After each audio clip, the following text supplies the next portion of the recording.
রহিম, আমার না খুব মাথা ব্যথা করছে, আমাদের দুইজনের জন্য 2 কাপ চা বানিয়ে নিয়ে আসো তো। ম্যাডাম যাইতাছি, ঝাড়ুটা শেষ করে যাই। মিতু, আমাদের রোজগারের তুলনায় খরচ কিন্তু অনেক বেশি বেড়ে গেছে, এবার আমাদের একটু সেভিংস করা উচিত। হ্যাঁ, তুই একদম ঠিক বলেছিস। আচ্ছা, তুই ক্যালকুলেটর বের কর, আমি তোকে হিসাব দিচ্ছি।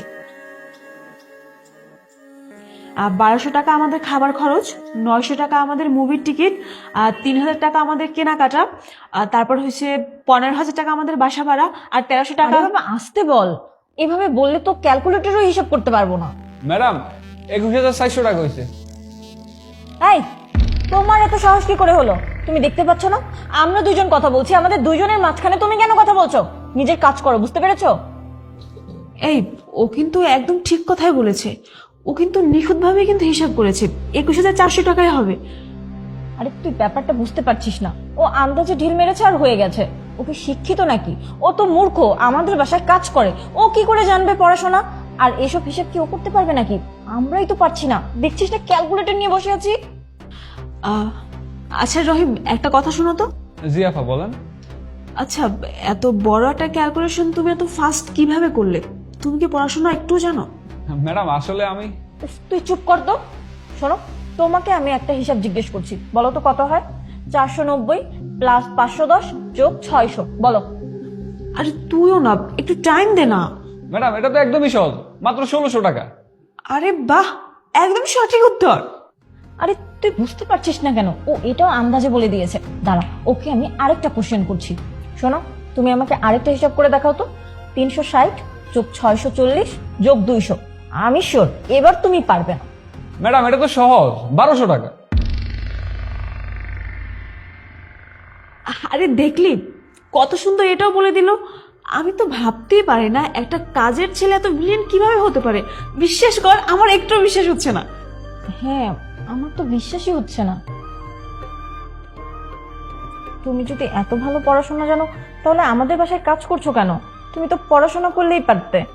আসলে কি ম্যাডাম জানেন, আমাদের মতো মানুষেরা যে কিছু করতে পারে, মানুষ এটা বিশ্বাসই করতে চায় না। মানুষ ভাবে যে আমরা মূর্খই। ছোটবেলা থেকে আমার একটা স্বপ্ন যে পড়ালেখা অনেক ভালোভাবে করব। পরিস্থিতির শিকার হয়ে ওই পড়ালেখা আর করা হয়নি। আর ম্যাথ ছিল আমার সব থেকে ফেভারিট সাবজেক্ট। আর আমার গ্রামে মানুষ আমার হিসাব দিলে সেটা আমি চুটকি দিয়ে করে দিতাম। আসলে কি ম্যাডাম, আমি না পড়ালেখা করতে অনেক ভালোবাসতাম, কিন্তু কি করবো কারণ পরিস্থিতি আজ আমার এখানে এনে দাঁড় করাইছে। বর্তমান সময় মানুষ বিশ্বাসই করতে চায় না আমরা যে গরিবরা মেধাবী থাকি। আমি ছোটবেলা থেকে পড়ালেখা অনেক ভালো ছিলাম, আমি পড়তেও পারি, আমি লিখতেও পারি। এখন পরিস্থিতির শিকার হয়ে আমি এই কাজ করছি ম্যাডাম। জানেন ম্যাডাম, আমার বাবা মার যতটুকু সামর্থ্য ছিল আমি ক্লাস 8 পর্যন্ত পড়ছি। আর একটা কথা কি জানেন, আমি ক্লাস 8-এ বৃত্তিও পাইছি। এরপরে পড়ালেখা অনেক কষ্টে ছেড়ে দিতে হয়েছে। আমার সামর্থ্য ছিল না যে পড়ালেখার আর একটু সামনে আগায় নেওয়ার। আরেকটা কথা কি জানেন ম্যাডাম, আমি যখন কোনো জায়গায় কাজ করি না, তো পাশে যখন কেউ অঙ্ক করে না, আমার খুব মজা লাগে। আমার মন চায় যে তার লগে ওই অঙ্কটা আমিও করি। আবার সে যদি অঙ্কটা না পারে না, আমি শিখিয়ে দিতে চাই যে অঙ্কটা আমি করে দিতে পারবো। কিন্তু ম্যাডাম ভয়ে বলি না। ওই যে দেখেন, আপনাদের একটু আগে যে একটা হিসাব দিলাম, আপনারা কেমন আমারে ঝাড়ে দিলেন। ম্যাডাম কপাল এতই খারাপ যে গরিব হয়ে জন্ম নিয়েছি। মেধাবী হলেও কোনো লাভ নেই, এই জন্য মানুষের বাসায় কাম করে খাইতেছি ম্যাডাম। রহিম, তুমি একদম ঠিক কথাই বলেছো। আর মানুষের ইচ্ছা শক্তি থাকলে না, মানুষ অনেক দূর যেতে পারে, অনেক কিছু করতে পারে। তোমাকে না দেখলে তো আমি বিশ্বাসই করতে পারতাম না যে ছেলে ক্লাস 8 পর্যন্ত লেখাপড়া করেছে সে কিনা এত সহজে ক্যালকুলেশন করতে পারে। তুমি আসলে অনেক ব্রেন। আমি দোয়া করি তুমি জীবনে ভালো কিছু করবে। হ্যাঁ রহিম, তুমি আমাদেরকে ক্ষমা করে দাও। আর তুমি পড়াশোনা করতে চাও তো আমরা তোমাকে উন্মুক্ত বিশ্ববিদ্যালয়ে পড়াশোনা করাবো। আর তুমি এখানে থাকবে, পাশাপাশি পড়াশোনা করবে, তোমার কোনো প্রবলেমই হবে না।